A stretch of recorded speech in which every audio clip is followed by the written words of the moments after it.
दहेज की भैंस।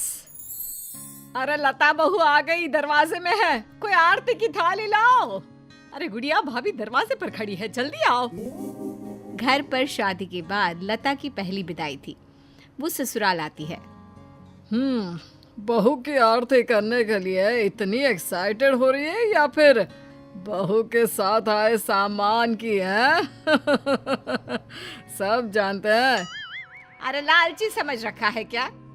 अरे घर में अगर दो सामान आ भी जाता है तो तुम्हें क्यों खुजली हो रही है? अरे कहाँ हो सब, मेरी बहू आ गई। सास थाली लेकर दरवाजे पर जाती है, जहाँ सामने एक भैंस खड़ी होती है।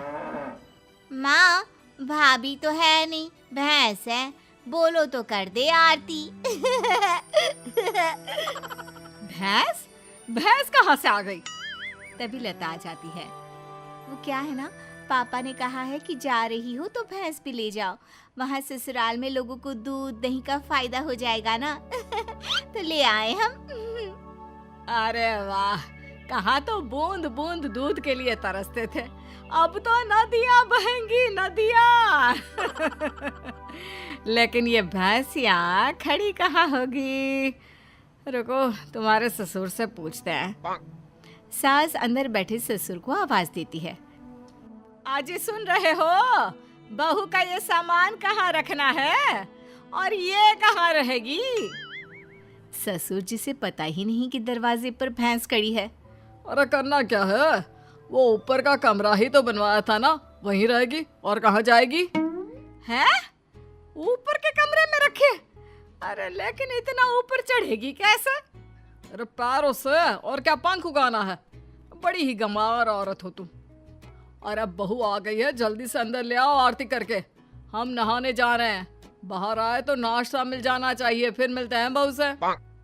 ये बोलकर ससुर तो चले जाते हैं, लेकिन सास सोच में पड़ जाती है कि भैंस को ऊपर पहुंचाए कैसे। खैर, काफी मशक्कत के बाद भैंस को छत पर चढ़ा दिया जाता है। हाय रे, न जाने कैसा ससुराल मिला है, एक तो 3 तल्ले ऊपर कमरा दिया है। सोचा था कि खुली छत है, रोमांटिक माहौल बनेगा, लेकिन नहीं, यहाँ तो मेरी भैंस ही खड़ी कर दी। अब सारा दिन सारी रात इसी के गोबर की मैं कमरे में माहौल जमाएगी। अरे रोती क्यों हो? जानती हो ना, घर में पापा का ही राज चलता है। और अब मुझे खुद समझ में नहीं आ रहा कि कैसे पापा ने ये भैंस छत पर चढ़वा दी। खैर चेंज कर लो, नीचे चलते हैं नाश्ता करने, हमें बहुत भूख लग रही है। सभी नीचे आते हैं नाश्ते के टेबल पर। और बताओ बहू, घर पर सब कैसे हैं? पिताजी को बोलते तो वो भी आ जाते, इसी बहाने मुलाकात हो जाती, और वो भी देख लेते कि कितनी शानदार व्यवस्था की है हम लोगों ने तुम्हारे रहने की। कमरा पसंद तो आया ना बेटा?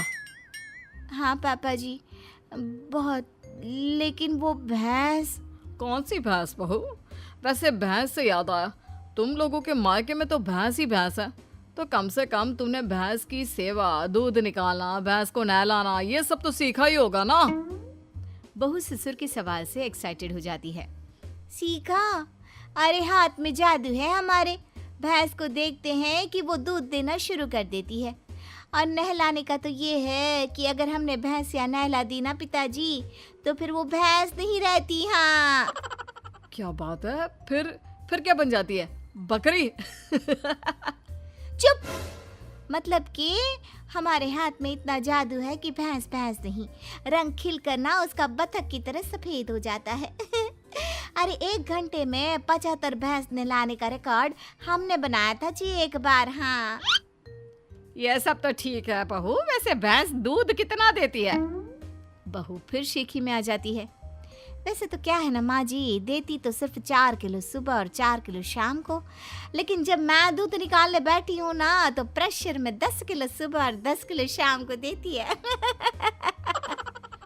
बस फिर क्या, ये सुनकर ससुराल वाले इम्प्रेस हो जाते हैं।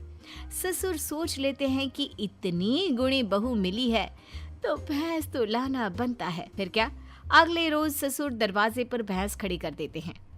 बहू, अरे ओ बहू, देख तो मैं क्या लेकर आया हूँ। तभी बहू एक बाल्टी दूध लेकर आती है। क्या बात है बहू, बाल्टी भरकर दूध कहाँ से आ गया? वैसे देख, दरवाजे में मैंने तेरे लिए एक तोहफा रखा है। बहू दरवाजे पर जाती है जहाँ एक भैंस खड़ी होती है। ये क्या पिताजी, एक और भैंस? एक और नहीं बहू, एक ही है। इसे बाहर ना एक शेड बनाकर खड़ा कर देते हैं, क्या कहते हो? हाँ हाँ पिताजी सही कह रहे हैं, क्यों नहीं। वैसे भी ऊपर ना अब जगह कहाँ है, वहाँ तो। बहू बात पूरी करती कि सास आ जाती है। बहू ला दे बाल्टी, मैं आ रही हूँ। सास बहू से दूध की बाल्टी लेकर चली जाती है और बहू नई भैंस की सेवा में लग जाती है। अगले रोज सुबह सासू माँ, मैं ना आज ससुर जी को बोल दूंगी कि मैं ना दो दो भैंसों की सेवा नहीं कर सकती, तो वो एक भैंस ना बेच दे। अरे नहीं नहीं बहू, अभी नहीं। अभी तो तू जानती है कि मेरे मायके में शादी आने वाली है। दूध के भाव कितने महंगे हैं, तो कुछ महीनों के लिए दोनों भैंसें संभाल ले, फिर बात करते हैं। अब बहू सुबह शाम छत की भैंस और बाड़े की भैंस की सेवा करती, उसे नहलाती, दूध निकालती और सास को देती। सास दूध का क्या करती ये किसी को पता नहीं चलता। फिर एक रोज, अरे बहू, मैं क्या कर रही हूँ, क्यों ना मैं एक और भैंस ले लूं।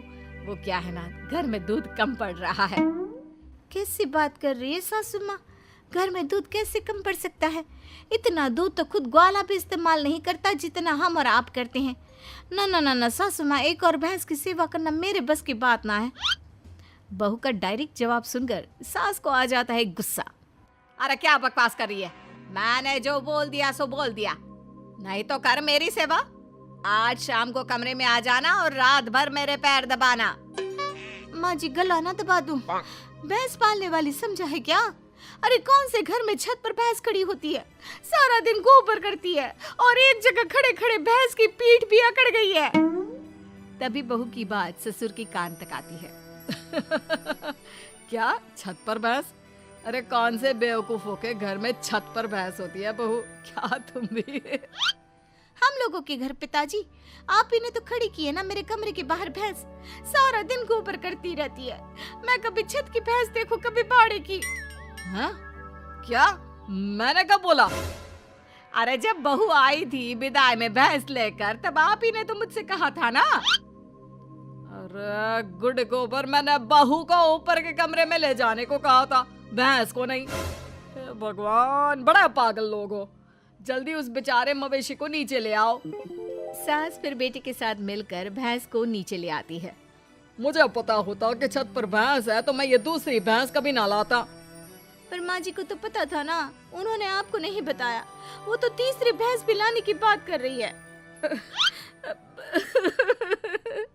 अरे वो तो मैं दूध बेचने का बिजनेस करने की सोच रही थी, इसलिए। सासू माँ प्लीज ऐसा कुछ भी ना सोचा करे। भगवान।